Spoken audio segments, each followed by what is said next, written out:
I'm a monster. Yo, what up, though? Welcome to another episode of Van Wild Talking My Shut your mouth, mother. I appreciate y'all tuning in once again. I know I've been a little more frequent lately, but that's number one, the goal. Number two, quite frankly, to be honest with y'all, I'm in my thought-provoking era, my reflective, retrospective era, my let's talk about it era, my keep it real era. And I don't like to use the phrase, as y'all know, keep it real, because keep it real has become such a mainstream term to the point where it actually means the opposite. When I hear somebody say, man, I'm just keeping it real, I automatically know that MF is lying. You know what I'm saying? So, in the effort of being honest and having some true, honest conversation, I try and avoid using that phrase. However, it does apply in this era because I just want to talk about it. So, in my last episode of volume 5 of Talkin' Mosh, I talked about the catch slogan and the catchphrase was never do wrong by those who've done nothing but right by you, right? So that is the phrase. I kind of went into that, kind of described the personal situation, a micro situation, and how it applies macroly, you know what I'm saying, for all of y'all that got your vocabulary game up. You know what I'm saying? If you don't, you better jump on it. So in this particular era, it's the day after the 4th of July. So I want to say happy 4th of July, right? Happy Independence Day to everybody. Happy 250. America celebrated 250 years of freedom and all those kinds of things.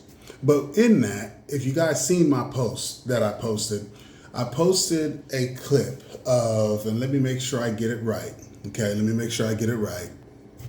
So when Mexico played South Korea and they won 1-0, you seen the footage that I posted on Facebook. That footage was from that day. When Mexico played South Korea, that was Thursday, June 18th, 2026, right?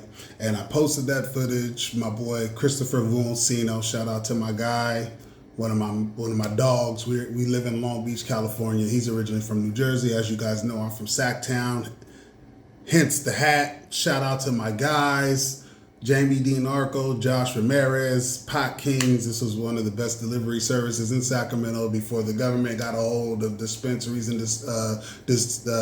delivery services and taxed the good people out of the game, which is why I told y'all to vote no when they wanted to make cannabis legal. But anyway, I digress. So I posted that footage. My boy Chris was taking footage, and I said, man, I want to talk into the camera because I didn't know exactly how I was going to use it, but then I knew it was going to be useful. And I talked about the nerve of this whole movement of wanting to get rid of all these other people that's in this country that makes this country what it is. Everybody talks about USA this, USA number one, and how people want to come here, the home of the brave, the land of the free. But they want to come here based on the opportunity. If they wanted to come to a place of tyranny, to a place of dictatorship, they would stay where they were, assuming that the places that they're trying to flee from or escape from don't have the same opportunities as here. So you've taken advantage of all the people who've come here, and you've found a way to monetize and capitalize off of it, but yet and still you still want to get these people out of here because they don't align with your voting agenda, if you will, because a lot of those people you're assuming won't be with the propaganda that you push, which is trying to make this more of a vanilla place than it is now. It's a colorful place. There's this fear that the white man is going to be, become the minority, and oh my God, what the horror is, considering the history of the world and all the damage that have been done to a lot of different people across various nations and genres within this world as a result of the actions that you have done. But now all of a sudden you want to be fearful of this propaganda of what people are going to come here and do to you. So I made that post because it was like the nerve, right? The nerve of you wanting to get rid of all this culture. And we were on Pine Avenue. For those that know, that have been around the greater Southern California area, they've had these different watch parties. And when the Mexico games have been going on, SoCal has been on fire. And it's been live, right? It's been dope. That spirit has been awesome. And so I kind of made a statement saying the nerve. Forgive me if you see me guys, if you see me wiping, y'all. It's hot. Like I say, it's July 5th and it's hot everywhere, at least in the United States. So it's definitely hot. I'm in Long Beach and it's a little chilly. Hence the reason I had a shirt on, but I said, man, I'm wife beating her on this thing. You know what I'm saying? First of all, let me get the guns out. You know what I mean? Let the ladies know your boy out here working hard to look good for you. You feel me? Because we can't ever forget about the ladies. You feel? We can't ever forget about the ladies. You hear? And then number two is hot. Hot, you know what I mean? So I just want to be a little comfortable, so but if it's still a little warm, so if you see me wiping the perspiration off of my beautiful chocolate brow, that's the reason why. And I'm going to be a little out of order. I'm probably not going to be as organized in my thoughts as if I had wanted to. I probably should have had a little libation or something, or got my mind a little mentally enhanced. It would have taken me to places where I would have been more free to kind of express myself authentically. But I kind of wanted to get this out before the game starts, because the game's about to start in an hour. It's 3:59 Pacific Standard Time. Game starts at 5. So I kind of want to get this out in preview of the game along with the Facebook post. So I'm just kind of going off the top with it, and I may circle back and as I have more thoughts and kind of elaborate on this post. But I kind of wanted to get this out because it's the day after the 4th of July, and I kind of wanted to, just kind of talk about this and raise this issue. I wish I would have been able to bring more people in to kind of have more live dialogue around this, because these are kind of conversations that we just need to be having now, and they're a lot more important. And I'm making it a point to kind of get more involved in this from a conversational standpoint. I'm an artist, as you guys know, so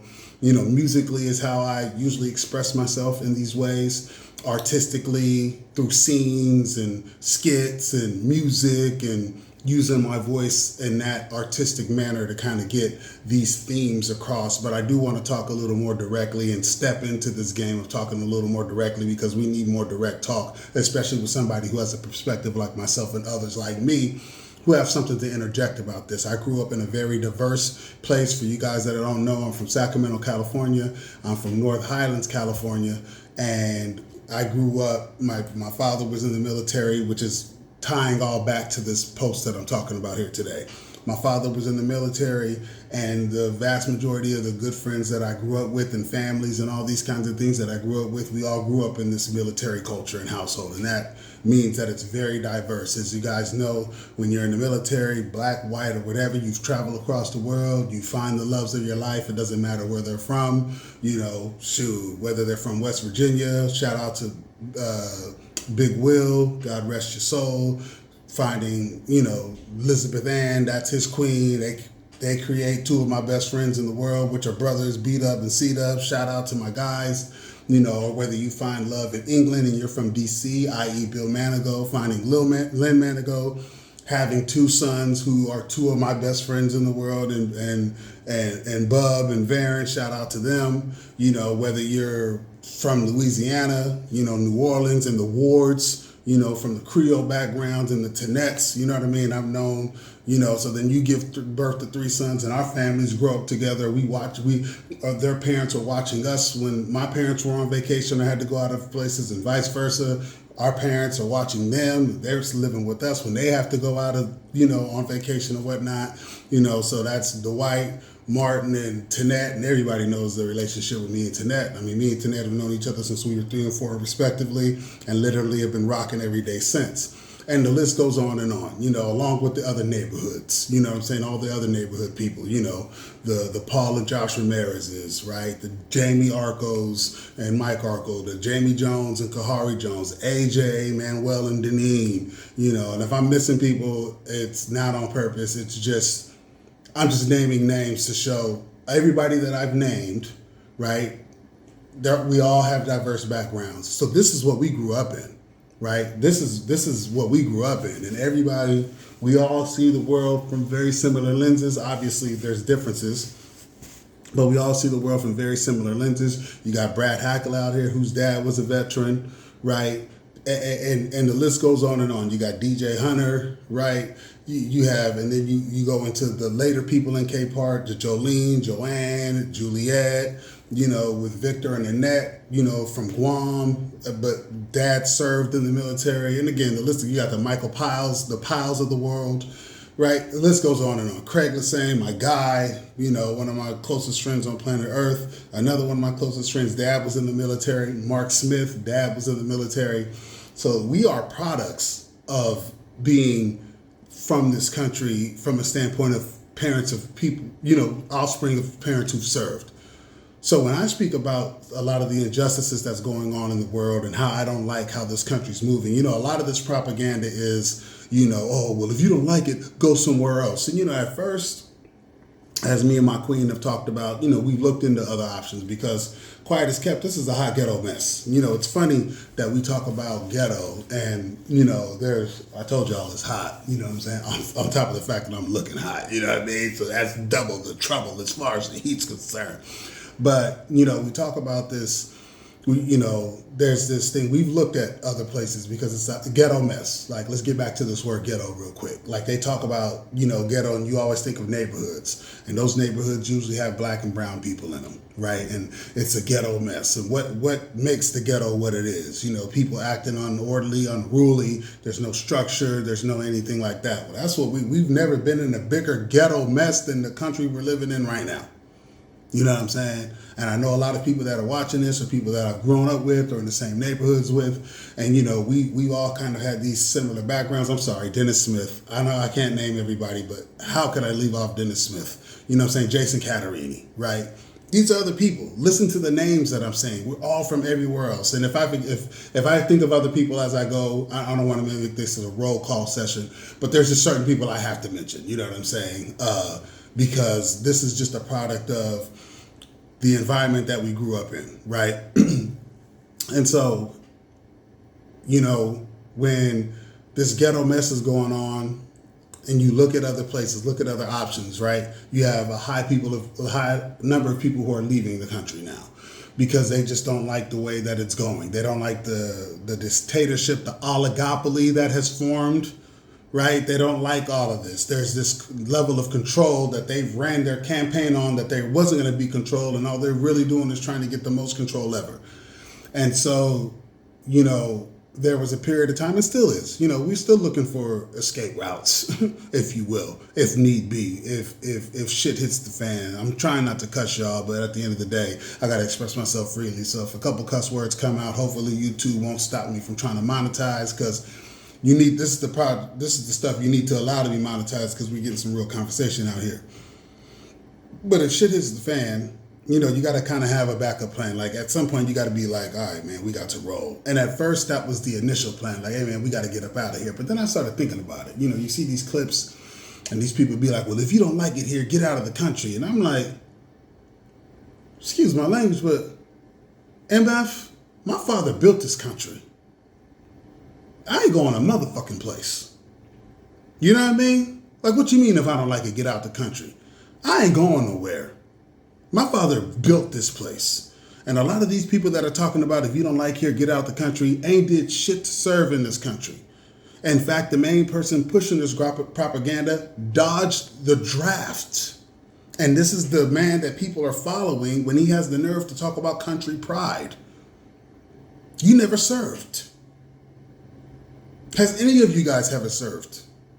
You know what I'm saying? Like, a lot of these people that are on this train have never served. If anything, you go somewhere else because you are doing all these things to try and twist the rules and twist things in your favor, because you don't like how the more evenly it is, the more you realize everybody has the same abilities that you portray you're the only ones that have, the more it decreases your narrative. So what you've done, to your credit actually, to your credit, you've said, F this, I don't want to play fair no more.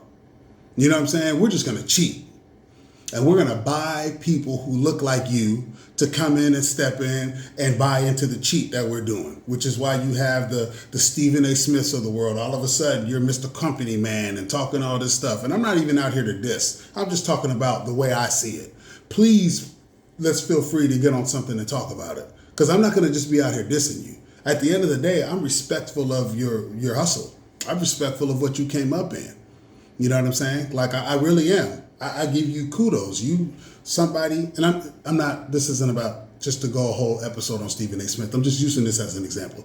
You're somebody who, you played at, I believe, Middle Tennessee State, wherever he played college ball at. I'm sorry if I don't remember the exact place. But then you went directly into journalism. You did hardcore journalism. You reported for Philadelphia, I think, for 17, 18 years. Then you came, then you've kind of progressed through the ranks, and now ESPN, and kind of worked your way up through that to where you're the face of ESPN. As a brother, hey man, I ain't never gonna not salute you. Never.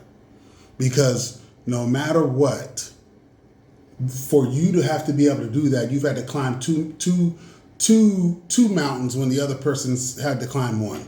So I'm never going to take that away from you. But in that, there's a bigger price to pay in a lot of ways. Because now that you're here, you can't be standing on business like that. Nobody gets to the place that they're at without getting their hands dirty. That's everyone included. Nobody.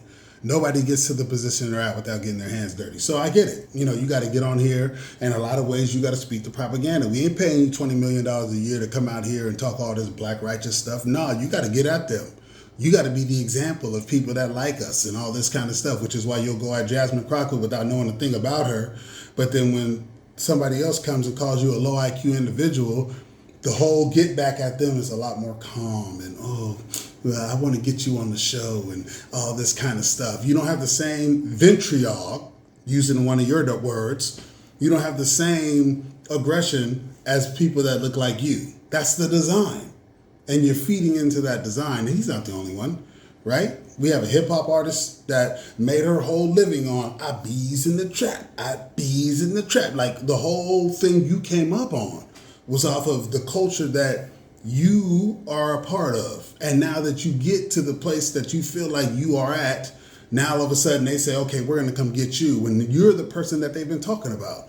Listen to Mr. Kirk's interviews. Listen to stuff Donald Trump with all these people have said before you came over there suckling on the teat. You're the person they were using as an example of why black culture isn't relevant. And now all of a sudden you're best friends with Erica Kirk.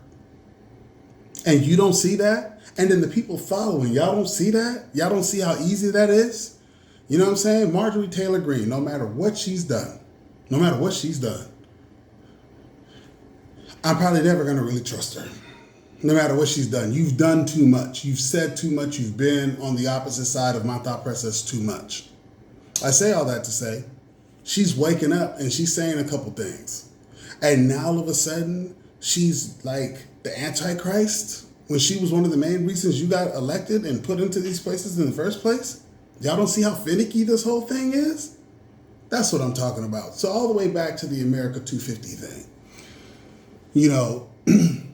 I was born in this country. I was born on a military base, along with a lot of other people in my neighborhood and throughout the world, really. But I'm just talking about my neighborhood specifically because my neighborhood and the environment in which I grew up is a microcosm of how, in its purest sense, America could be. Now, I know there's a lot of people that I know and love and respect that have different viewpoints than I do that are watching this, and they'll be like, nah, they'll probably be with the Proud Boys. They probably was wanting to march yesterday on the Capitol with the people who are against people that look like me. You know what I'm saying? But Dad served in the military as well. We all came up in this thing together. And, it's a shame that we can't just look at a celebration and all be able to celebrate it without feeling like certain parts of us are celebrating it in a way that may align with the thinking that doesn't align with the best interests of us, right? So if I've been walking around here, if I was walking around yesterday talking about, America 250, and I had my America flag going and waving in the wind, a lot of people have been looking at me like I'm, like I'm Stephen A. or somebody like that, like I'm Jason Whitlock or somebody like that. You know what I mean? They'd have been looking at me like, oh man, you one of these cats out here on the bull crap?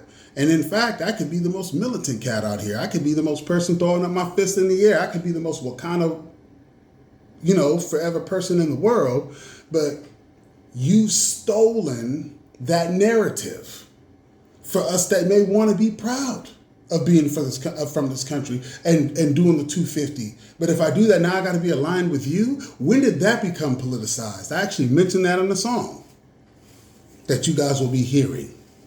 coming up very soon when this Fire album drops that gets into a lot of this. As far as narrative and thought process and storyline in a very creative way to show how we are pitted against each other in all walks of life. Obviously, I'm black, so I'm coming from a black perspective, and a lot of that is talking with black people, through the same lens of that. But that perspective lends itself to the whole world and how we all pitted against each other because, again, from the environment that I'm from, a lot of the closest people I call brothers don't look like me. You know what I'm saying? If we're talking about what's up, brother, right? So that is the perspective that gets lost in all of this because now we're focused on narratives that they spill. This isn't about a red or blue thing. This isn't a partisan thing. This is a human thing, right? We can disagree on partisanship and red and blue, psychologies and all these kinds of stuff after we get the bull crap out of the room. We got to get the bullshit out the room first. Everybody's full of shit. If somebody's watching this and they'll be like, oh, but the blue is full of shit too. You're right. There's a lot of full of shit blue stuff. In fact, there's certain things that may align with what a typical conservative or a Republican may say in certain things, right? So it's not about me drawing a hard line. I'm just over here. Everybody's full of everybody's full of shit. But we got to talk about the biggest entity that's full of the shit room first. We got to get that out of the room first, and then we can sit here and disagree on the little things. But we have to come together on a common thing. Everybody's being used as a pawn. The only people that are benefiting from this movement, you know who's benefiting from this movement? I'm going to tell you who's benefiting from this movement. I'm going to tell you exactly right now. Because Bernie Sanders shared a phenomenal post the other day that I read, and I be trying to be off this bullshit. You know what I'm saying? I be trying to be off of it because it's too damaging. Because I'm so disappointed with people that we still are not understanding what's at stake here in a lot of ways, right? And that could be fear mongering that's working with me, right? That could be.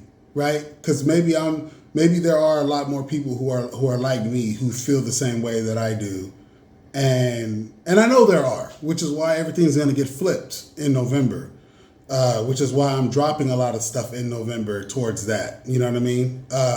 Because I wanted to align with the spirit of what we're living in now. But there is a lot of fear mongering, and for me, it's super disappointing. It's super duper disappointing at times because I'm like, it's not that everybody's full of crap, like I said, but it's not that watching and paying attention to the news is discouraging because why do we have to talk about things that are so straightforward to us? It's like my man Darren Wilson said, shout out to Darren Wilson. And if you look Darren Wilson up, you'll see this diversity that I'm talking about with community of brotherhood and sisterhood and of real family, right? Everybody else makes it about a color. I just happen to be black in this, very black in this. Love all of my blackness in it. But there's a lot more to this, right? And I hope I'm able to find this because there's only 7 people that are benefiting from this and others that are descendants of these 7 people as far as buying into this bull crap that we're going on. But nobody else is benefiting from this. So all those people that marched yesterday that are on the whole, that are white nationalists and all these kinds of things, you're a pawn just like us. In fact, you're the biggest pawn. You are the entity that was awakened and fear-mongered the most. And you can't even stand behind it other than saying, we liked it the way it was. We liked it when you coons and you know what I mean, wetbacks and you chinks and all this kind of stuff. Now I'm using that on purpose. I'm using that language on purpose because that I absolutely don't feel that way. You know how many people I've named and through the roll call that I've went with that will occupy all these things? And this is love and family I'm talking about. And I can't even get out of my mouth fast enough how I'm gonna be willing to jump. You know what I mean?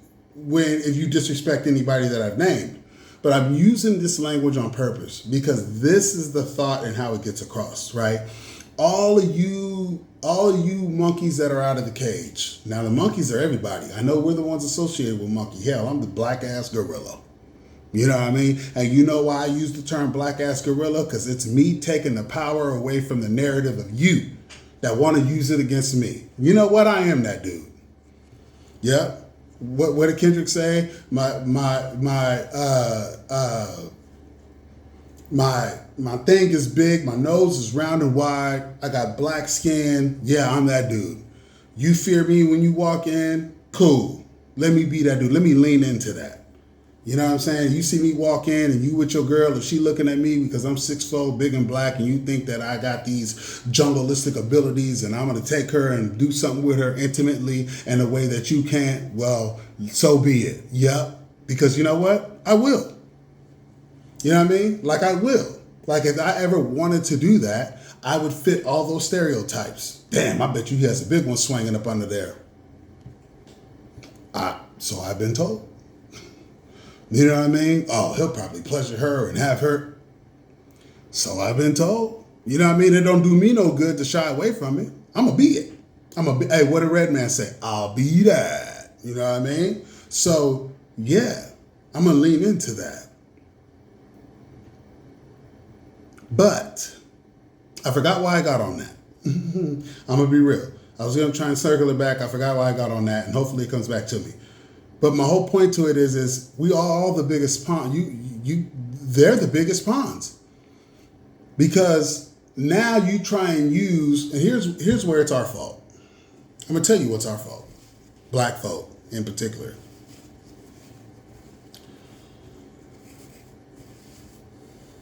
We made it too easy for them to come to the cookout. Me and my man Chris Valencino. You heard me say his name. This is one of my closest friends in the world. White Italian cat from New Jersey, from upper middle class New Jersey. Right? Don't know nothing about what it is to be black. Don't have anything about it. Can't sit here in front like he knows the struggle by any means. You know why I love Chris? You know why Chris is one of the biggest allies in the world? Because his heart is so pure, he knows it's wrong. When most of the people around him don't feel the way he feels at all. He is the perfect example of a pure heart. He just knows it's wrong, but he don't know why. In a lot of ways. He knows why. Let me not say that. He's super duper intelligent, super duper smart. So I'm not saying he doesn't know why. He doesn't understand a lot of the dynamics a lot of times that we as black folks see, that if we harp on, it makes us look like we're complaining all the time. So a lot of times we have to eat that. Even if he's not able to see that, he takes the time to understand where there's shifts in the room, and he'll come ask me about it later. And I've told him, I said, you have no idea how powerful that is. The fact that you'll even ask. You know how many people see things like this and don't even bother to ask? Because they don't want to be faced with the fact that this thing exists. You know how much their world would crumble had they known that this really exists in the way it does? The fact that you ask about it is the biggest asset in the world. That's the biggest thing you can do. You know how many wars can get solved just because you ask? Because then you allow me to really have a humanistic approach to you when I answer. And then in answering, you know what I can do? I can also be candid about what goes on our side of the water. Because I'm very candid about him with that. I'm like, just take a look at it. I said, I got to worry about it from my own. Because we'll be out and black folks will come looking at me a certain way. You know why? Because we're conditioned to. That's just the reality. It is what it is. I can't deny that. As much as I am anti-system and F y'all and black empowerment and Conda forever and, we're way more right than we are wrong and a lot of this stuff and all the miseducation and misconstruing of the perspectives and all those things, I am that guy to a T. I am number one proponent of that. I am not out here criticizing us for a system that was created to destroy us. But the reality of the fact is, it does exist. That's real. A lot of times when I go out, some of the main people I gotta worry about is black folk. Because this brother looking at me because he feel like he can, because he don't know where I'm from. And I'm this big black dude coming through here, you know what I mean? And I'm just like, whatever, because I refuse. I had this conversation at the spot in Inglewood not too long ago, actually, when I was out with Chris. And the dude was asking me, because I'm here with this, with this white boy. And he like, oh man, but he's really about that and X, Y, and Z. I'm like, dude, I'm not concerned on none of that. No, what if something go down? Ain't nothing gonna go down. You know what I'm saying? And when Chris was asking me about that and we were talking about it, I told him. And I told the brother that I was talking to. He's like, oh, man, you feel comfortable bringing him in here, man. Yeah, you over here like, man, da-da-da. And I told him, I said, hey, man, I ain't about to be afraid of none of you motherfuckers. None of you. The last thing I'm about to do in 2026 is walk into a room full of black folks and be scared of none of y'all. I'm the biggest, blackest nigga walking. Excuse my language, but it is what it is. And I mean that in spirit. I mean that in love. I mean that in intention. I mean that in representation. I'm one of the best influences that you can have when it comes to being an ambassador of somebody who loves black. I love being around black people. I love being around black culture. I love being around black women. I love being around all the things. So I'm not about to be in this spot and be afraid of black folk. Now, I ain't about to be stupid. Don't get it twisted. I'm not about to just get dropped off in the 60s, you know what I'm saying? And just walk around like, ain't nobody gonna come over here and ask me about my shit. No, I ain't doing none of that now. I ain't stupid now. You know what I'm saying? Don't let me front like I'm Superman, like I'm He-Man. Like, you know what I'm saying? You're gonna take me over near Jordan High, which is North Long Beach, right near Compton, and you're gonna drop me off on one of them, on Paramount, and I'm just gonna be walking around with a big red shirt on, talking about black love, and like nobody gonna roll up on me and sweat me. Now, I ain't that stupid. So don't let my refusal of being worried in a black setting, don't let that be confusion. Like I can just walk around like I'm T'Challa. You know what I'm saying? Like I ain't stupid. You know what I mean? I'm not about to go nowhere and ask for no trouble. But if I happen to go to a public setting and it's a black place, and I'm not about to be out here being scared of no black folks. I'm just sorry, I'm not. You know what I mean? I'm black, I love black, I represent black in everything that I do and talk about. I'm not about to be out here scared of black folk. I say that to say, a lot of times I gotta worry about black folk. So, just in going out, because we're conditioned to be that way. See what I'm saying? So I'm just very honest in that assessment. Right? But the fact that he would even ask and be inquisitive about that's an asset. See what I'm saying? Because most people don't do that. Most people don't. We're so content. There's a comfort level almost of us hating each other or not liking each other and being at odds with each other. And that is the reason I kind of wanted to jump on here. Now, I know I've been all over the place, and I did plan to be a lot more structured in my thought. But I'm bringing all this up to go all the way back to the post in this sense. The gall, the nerve of this big mass effort to get rid of these people, my people, Hispanic people, Asian people, Middle Eastern people, African people, Pacific Islanders. The nerve of this big effort to get rid of all these people who are responsible for the culture that exists in America today. Now, I am an American, born on a military base. My dad served 23 years for this country. So, I don't want to be left out in the cold either. Let's keep it a buck. There is that narrative as well. I don't want to be left out in the cold either. I don't want people coming over here taking opportunities from me who happen to be fortunate enough to be here. Because let's keep it real. We can't help who we're born from. What are we up in the sky and we just pick, I'm going to come out of his nuts. You know what I'm saying? Oh man, you know what? I'm going to come out of his nuts. We don't have no choice on where we're born and who we're born to. All we can do is be born to the people we're born to, be proud of who we are, represent ourselves the best way possible, so forth and so on. So I'm lucky enough to be born to somebody who was captured. Did you hear what I said? Who was captured from a place, brought here, You know, or I could have been born from somebody who was already here when Columbus came and stole it. Either one is very true, because as we do more history and more uncoverings, we're discovering there was a lot more black people here already. Not all black people were brought over here. There were a lot more black people here. Obviously, there were the Indians were here. Obviously, the Native Americans were here. Obviously. That's why it's stolen. California is named after Mexico. California, Sacramento, San Francisco, San Jose, San Ramon, you know what I mean? San Leandro, you know, Santa Cruz, Monterrey, you know what I'm saying? Los Angeles, you know, Los Alamitos, San Diego, you know what I'm saying?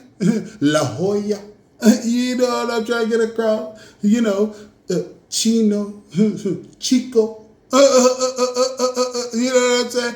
I'm just over here throwing stuff, literally, Pomona. You know what I'm trying to get across to you? Rialto. You know, San Bernardino. You know what I'm trying to say to you? Huh? Like, these, I'm just throwing stuff out of my, I'm just making stuff up. I'm not making stuff up, but I'm just saying. Merced, you know, Modesto, you know, Fresno. You know what I'm saying? You know what I mean? Like, clearly, there was establishment here. You know what I'm saying? Texas, Tejas, you know, San Antonio. You know what I'm saying? Come on, man. So I'm saying that to say, there was already people here. Luckily, I was born from somebody who not only served, but was a citizen here. So I say that to say, I want there to be safe places here. I'm not saying just let everybody in and have it just be a free-for-all. I don't want that, because the reality of it is and a lot of the flip side to it is a lot of those people who've come here, a lot of people don't recognize the pathway that brought them here, which is the civil rights movement. Who led that? Who is responsible for that? That's the reason a lot of other people are here. And then they come here and then they don't show love to the people who brought them here. That's a very real thing. And we can save that for a whole nother day, because that's a whole nother discussion. Because a lot of people I've had conversations with, that's their perspective. And it's true. Like I said, we got to keep it real on both sides. That is true. That's absolutely true. A lot of the programs, a lot of the things that have been passed, a lot of the pathways to being here, for a lot of Asians being here, have come as a result of the civil rights movement. And they have came here and gotten more stuff off the rip than we have, and we've been here. 40 acres and a mule. This cat want to do reparations for people who stormed the Capitol. You guys are always talking about this law enforcement stuff, but the biggest disrespect that we've ever had to law enforcement, he wants to give reparations to. And those that follow this movement say it's okay. You know what black folks say who be following this movement on their minstrel show stuff? You know what they say? Oh, we don't need assistance. That's the problem. Y'all always looking for handouts. Wait a minute. What? Maybe we're looking for what we deserve and what we're owed for what we've put into this country to be great in the first place. Make America great again. What? You know what they're saying? Back to my earlier thought. You know why that's the case? That's what he's appealed to. Let's make America great again. Remember when people were scared to say stuff? Remember when they was on Selma getting beat on the bridge and all that kind of stuff? Remember when we took out people who were out there literally doing their own thing? You know what I mean? Black Wall Street was formed. We didn't destroy Black Wall Street. They did. We had leaders like Fred Hampton coming in, organizing lunches, meals, educational programs, literally taking the power of education and knowledge and owning that. Who killed Fred Hampton? We didn't. Y'all did. They did. Because that was too powerful. That's too much of a pathway to independence. They gets lost in this. Because minstrel showers will be out here, oh, well, we don't, no, I don't care if they get reparations. We don't want reparations because we don't want handouts. Man, shut up. Put your tap dancing shoes on and go on in front of the White House and do that over there. Miss me with all that bullshit. Nigga, we trying to get what's owed. We ain't trying to get no handouts. We trying to get what's owed. Are there people who abuse the system? Absolutely. Am I with that? Absolutely not. You know how many conversations I've had firsthand with people over the years who've been abusing the system? Man, that ain't cool. I ain't trying to go to work, and I've been legit. Fortunately for me, I was born for two phenomenal parents who I don't have to feel no abandonment issues with. They've raised me and all these kinds of things. I don't know nothing about that public, assistance. I know something about government cheese only because a lot of the places we had to go get cheese from had government cheese in it. But we weren't in the public assistance line. I'm saying that to say I've always been on the line of taxpayers. I've never been on the line of receiving. So now I don't want to go to work and have you take from my check. I don't want my check going to help y'all. No. Not if you abusing the system. There are plenty of people who my dollars are going to help that are taking this. They're going to school. They're getting meals for their kids. They're getting school care. They're getting health care, all that kind of stuff. I will absolutely take my tax dollars to do that. See what I'm saying? All is true. But this is the whole line. This is the whole game. If you see one thing, you can't see the humanality in the other thing. That's where they're winning. I never understood the purpose of COVID. I'm starting to understand it now within the last year or so. They wanted to take the desensitization away. They wanted to take the humanization away. That's everyone. That's both sides of the aisle. That is not one side. One side is more responsible. One side is more beneficial in the intent purpose. But everybody had their hands out when it comes to that. Everybody benefited from that. And none of it's right.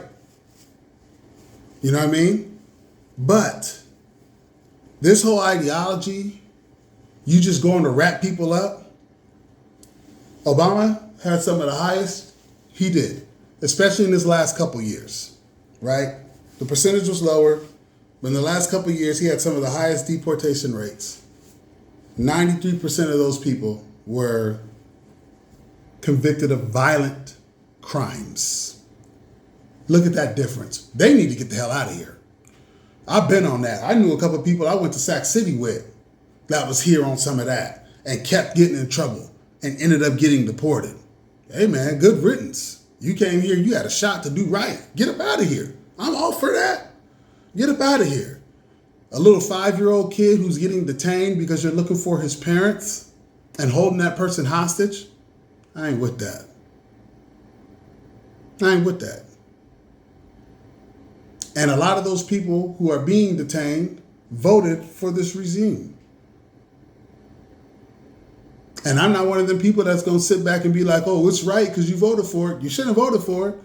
It is, what's that, what they call it? It is the pot calling the kettle black. You get what you pay for, right? That part is true. I can't not say that that's not true because that part is true.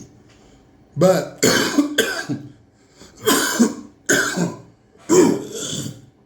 excuse me. I also am not going to just say that you deserve it, right? Just because you voted for some bullshit in this proximity to whiteness that you have. And I didn't even come up with that term. I've learned that from my fellow Latinos watching on social media and a lot of the Mexicans and Hispanics that I grew up with and have great relationships with. They're the one who taught me that term. That's not a term that we came up with as black folks, at least not that I know of. I've gotten this from Mexican people criticizing other Mexican people that be on that bullshit. You feel me? So I just wanted to kind of jump on here in this and say, and I want to go deeper. Because now I'm going to go through this video and I'm going to take certain subjects and I'm going to really drill down on these certain subjects. Maybe get people on. I just kind of got on here spitfiring and I just kind of wanted to drop something in relation to the 250 and the climate that we live in now and all this great diversity that we have and all this great spirit that we have as a result of people. That's why I wanted to post that footage if you look at it. And that's why I start this video. I'm going to end this video on a 12-minute movie I did. It's just a continuous shot. It's on the same day as the Mexico-South Korea day that me and my boy Chris was down there. And I'm going to end the video on that with that video just to kind of show how awesome it is. Think of it if that spirit wasn't here. if the Mexico and Viva la Mexico wasn't as what it was. You know how bland this country would be? If there was no black folks here doing all this stuff, lending all the flavors that we've lent. That's going to be another part of the subject too. I'm only saying this on this now because I want these to be subjects. We didn't do enough to make our invitations to the cookout more stringent, and we should have. Hindsight's 2020, but it's true, and it doesn't even mean that it excludes everybody. It means that we all get the respect that we deserve, because everybody wants to run around here and say the N-word. A lot of the people that I'm talking about that I'm defending do, and I don't like it. But I can't go to, you know what I'm saying? I can't go to a Mexican thing and just walk around talking about what's up, Vato, or what's up, this and that, and the third. I can't go to a Korean thing and say, you know, all these kind of terms and all this stuff, but everybody feel like they can. You know what I mean? So there's a lot of that I want to talk about as well.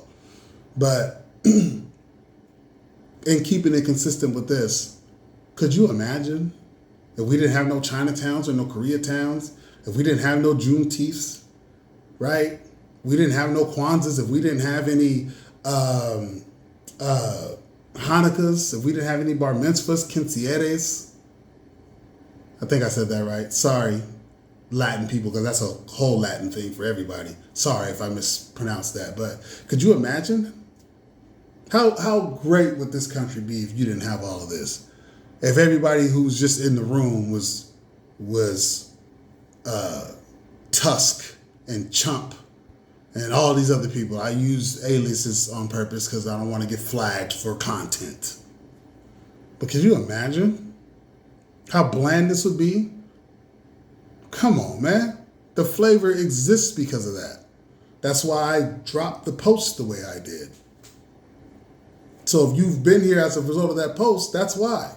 And again, I'm going to put a video at the end of this so that you can just see whether you're from Mexico or not. If you know, it's the first time I went to a Raiders game in Oakland. I remember I said it to a couple of my close friends, because everybody in NorCal, you know, is either a Raider or Niner fan. So I had plenty of Raider fans to say this to. And I was like, you know what? Because I'm a Redskins fan. I'm a Skins fan. I don't want to be disrespectful. I'm a Skins fan. And I went to a Skins game in D.C. the week before.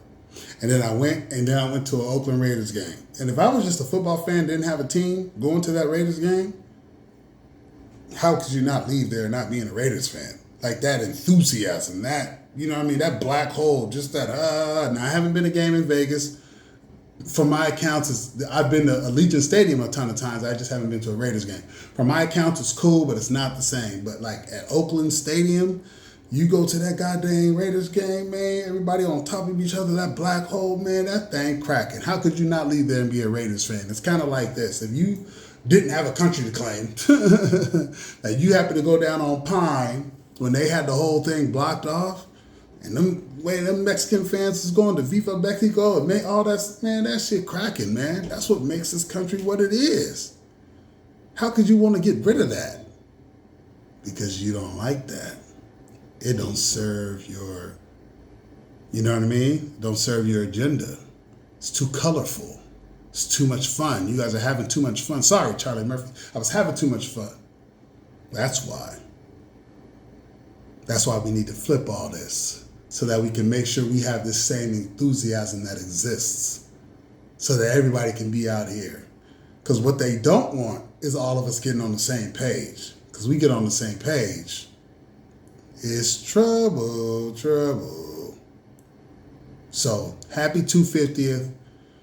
But I want to give a special shout out, and I've named a lot of these names throughout the day because a lot of the parents are close friends of mine.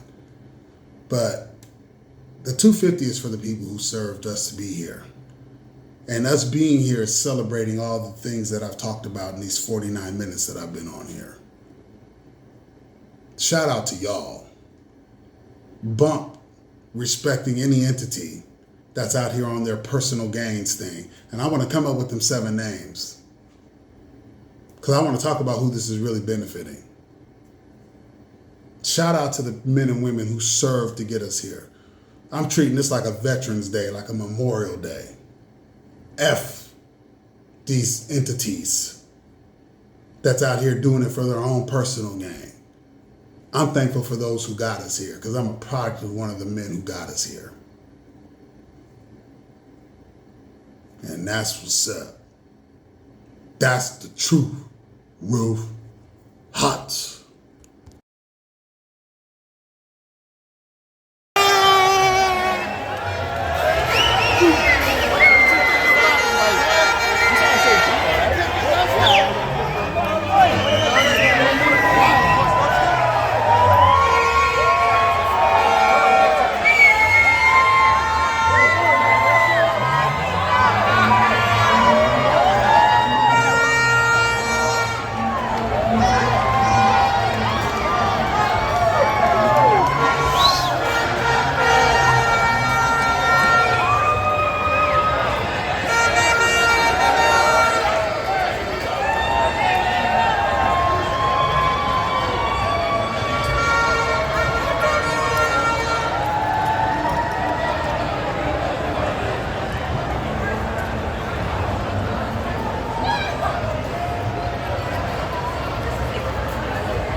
It was more rowdy over there.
about it all. There's all layers to it too. Don't get it twisted. Right? American, Black American, there's all kind of layers. Like, I always keep my ear to the street. I know how relationships are. I know, talk about it all. Right. Fuck you, motherfuckers. We would not have this in this country if you get rid of all this fucking shit that makes this country fucking nerve. This shit cracking out here, man. Mexico just beat South Korea. We in Long Beach, California. We on Pine. Anybody familiar with Long Beach? We out here on Pine, man. This shit bananas, dog. This shit bananas. So, fuck all that bullshit. Y'all can keep our luck. I still rep you, Tone. I still rep you. Brother evolving, doing my own thing, but I still pay homage to the home team, as you can see. I'm actually kind of cute while you do this. Now, what are they up in here all in my outfits? But, fuck y'all. And all y'all that are with this bullshit, letting them run all these language and, twisting the stats and all that bullshit. Same motherfuckers out here benefiting from them, people like them being here and what they contribute to the world we live in. Fuck y'all. That's not nothing. That ain't red, blue, that ain't got nothing to do with no partisan bullshit. This is just talking about the bullshit. This is a bipartisan, this is both sides. This is for everyone. This is pardon neutral. They say gender neutral, this is pardon neutral language. Fuck all that. You heard? Yeah, bitch. Like I said, we can get into more later. Hot.